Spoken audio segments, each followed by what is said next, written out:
We will just now move on to our next speaker, who is a very distinguished expert in the area of family violence.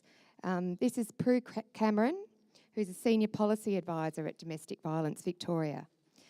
As the peak body for women and children's specialist family violence services in Victoria, Domestic Violence Victoria's work involves policy development, system reform and advocacy for women and children and service providers.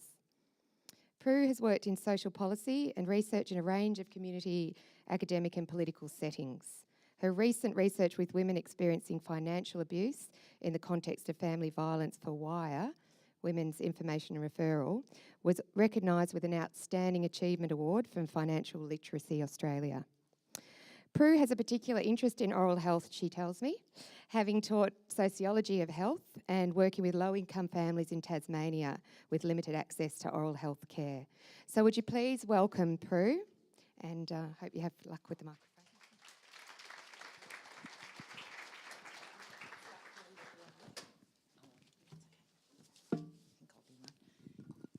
Thank you, Rachel, and thank you all for inviting me and for holding this session on family violence. I think it's just really important, as Rob and Elena were saying, that this issue is discussed in every forum that we possibly can. So it's a really important setting. Before I start, I'd like to acknowledge the traditional owners of the land on which we meet and pay my respects to their elders, past and present.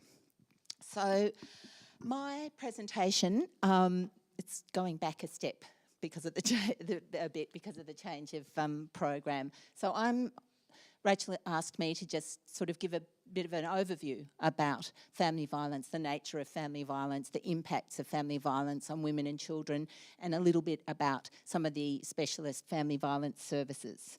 So that's what I'm going to do, I think. Anyway, the next slide really was just to tell you a little bit about Domestic Violence Victoria, which is the peak body for specialist family violence services for women and children in Victoria. So we have about 60 members, and our work involves looking at systems reform, looking at improving policy, better service delivery, and advocating for women and children who've experienced family violence.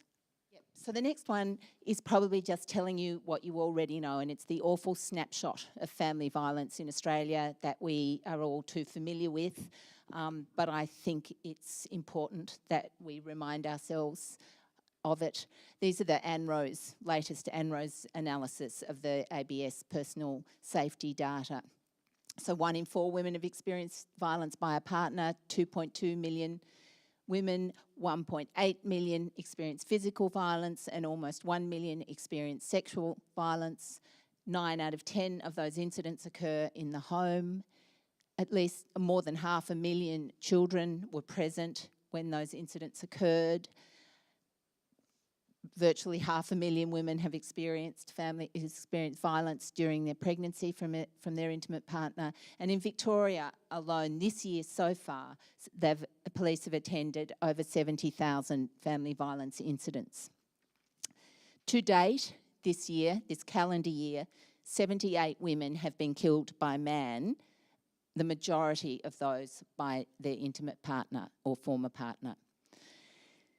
Violence against women costs the community $21.7 billion a year, and the latest report released this week by ANRO's and Our Watch and Vic Health estimate that will rise to $323.4 billion by 2044-45 if nothing is done.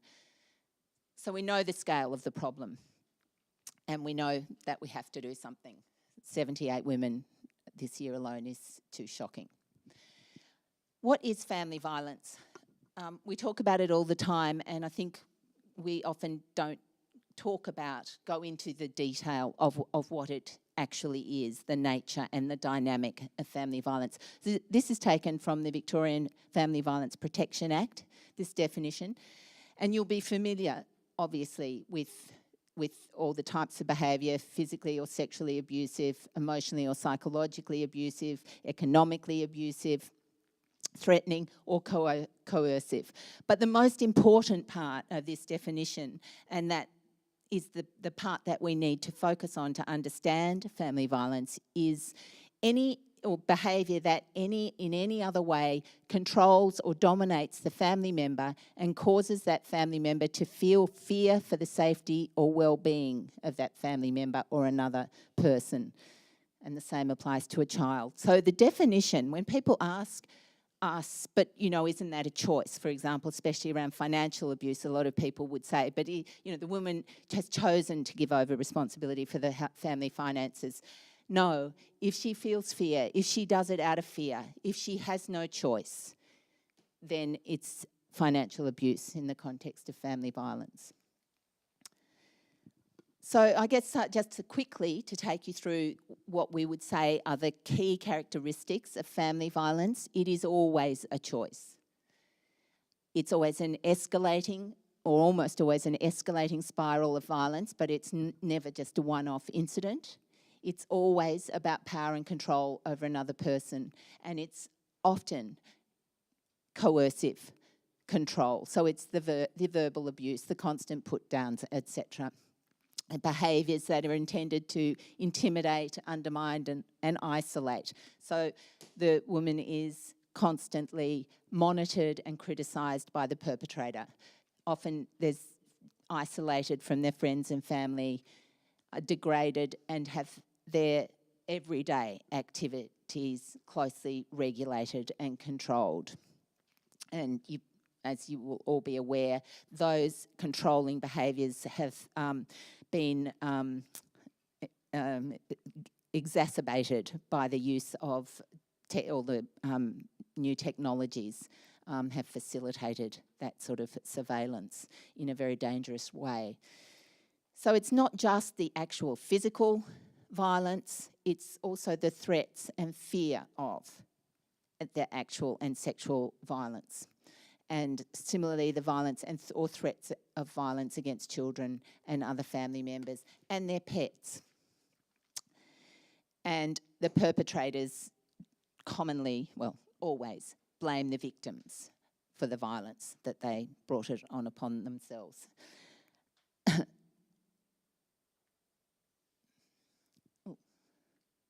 So the risk factors for family violence: gender.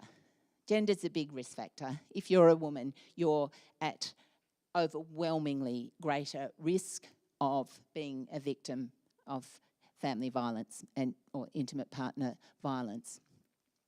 And also gender inequality as the root cause of family violence, that it's the embedded inequalities between men and women, the inequalities in the distribution of power and resources within the community, the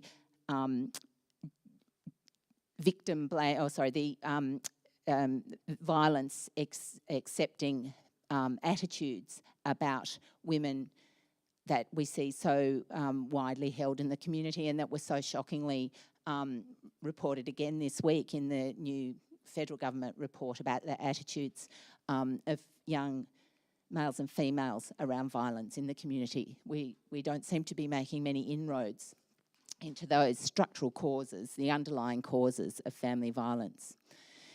As Rob and Elena were saying, pregnancy is a high risk factor when it comes to family violence. Women are at greatest risk at pregnancy. They're at greatest risk of serious violence at the period before they leave, if they've decided to leave, and they might have said that they're going to leave, and then post-separation when they've left their partner. And we see so many tragic examples of the risks to women at those points in their lives. When we look at particular groups of women, women with disabilities are more likely to be targeted by perpetrators, and they might be carers or intimate partners or family members. Aboriginal and Torres Strait Islander women have hugely high rates of hospitalisation and homicide related to family violence, and they're complicated and overlaid by a range of historical and cultural context that exacerbates the risks for Aboriginal and Torres Strait Islander women. Similarly, women from refugee and immigrant communities experience a range of different factors as a result of their previous experience in coming to this country. There might be cultural factors related to their community. It may be related to their visa status and vulnerabilities around that, which can make them more likely to be targets by perpetrators. And women living in regional and remote communities obviously also have a whole range of other factors that exacerbate the risks for them: greater use of or availability of guns and other weapons, isolation, and small communities.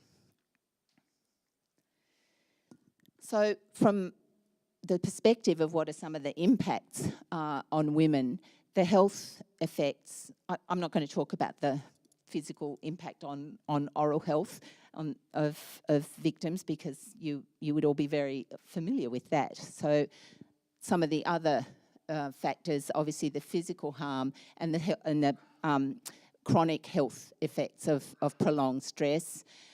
Homelessness, as Fiona said in that video, 44% of homelessness in Victoria is caused by family violence, and housing insecurity, because financial insecurity is increased when you're a victim of family violence, and that impacts on your ability to get secure housing for yourself and your family. Loss of work, often job loss as a consequence of your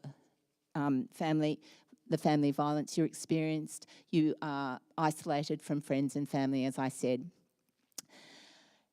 The coercive control and behaviours around family violence that perpetrators use, and the particular strategies and tactics that perpetrators employ to maintain that control, result in enormous psychological harm.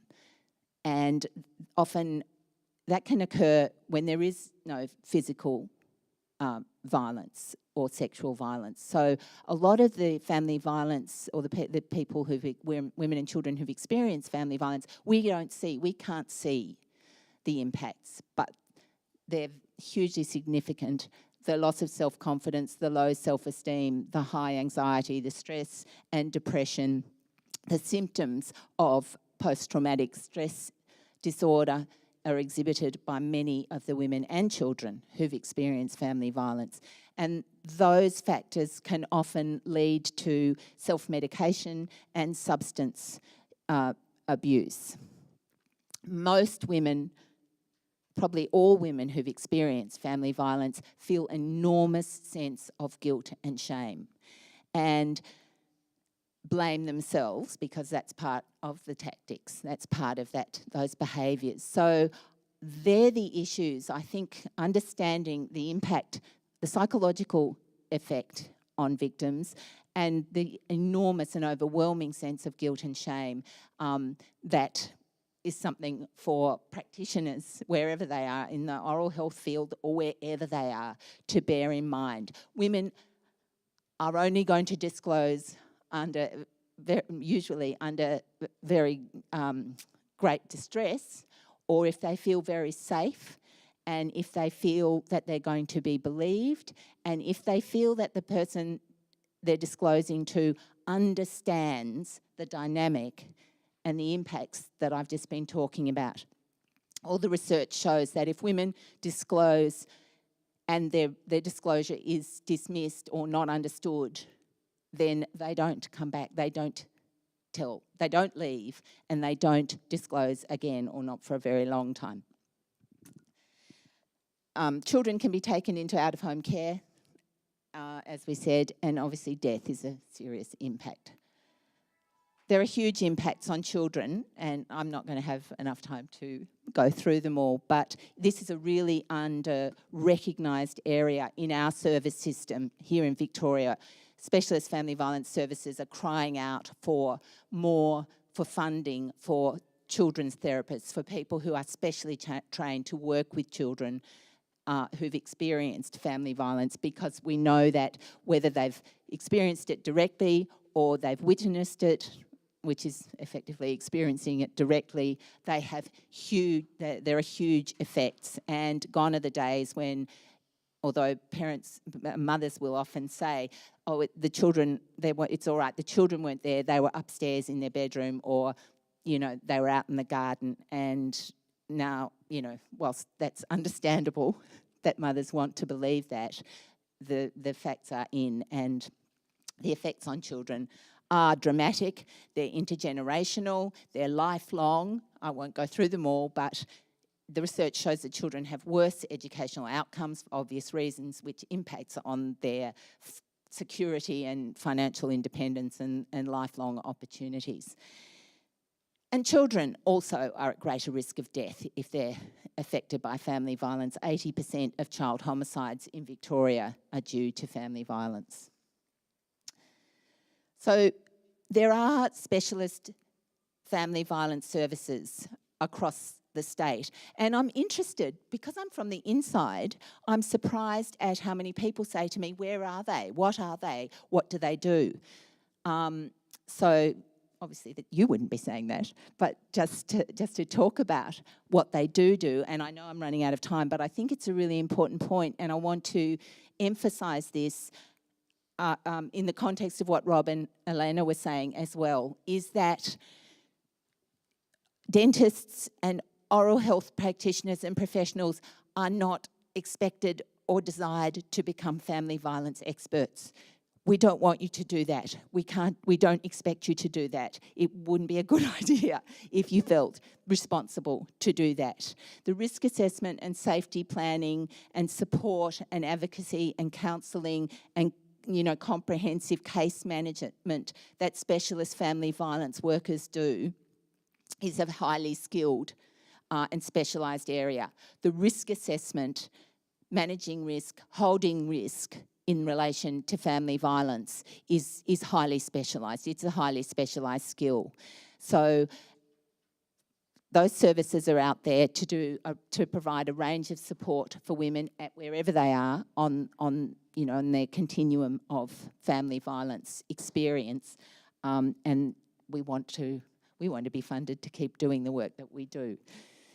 So what you can do is, and I think it's really important, is in understanding what family violence is and the dynamic of family violence and the impact that it has on the women and children who experience it, the most important thing you can do is to create, I guess first, a safe environment where women will feel assured that if they were to disclose, you would believe them, and you would be able to respond in a way that would enable them to get information about where they can go to talk to people who are experts. So it's really important in just, little ways, or they're not little ways, they're important to have information about family violence freely available in your clinics or in your waiting rooms or the community health, wherever it is that you're working. So there's information there, there's posters there, there's information about what family violence is, because lots and lots of women don't recognise themselves as victims of family violence if they're not being assaulted physically. The national helpline, the national 1800 Respect line, where women can get online counselling and referral. Safe Steps is the crisis line, the men's referral line. And there's, if you want to look at where specialist family violence services are in Victoria, the website, The Lookout, with the Find Support, provides an up-to-date account of where all these services are available. So thank you. I'm sorry I've got over time.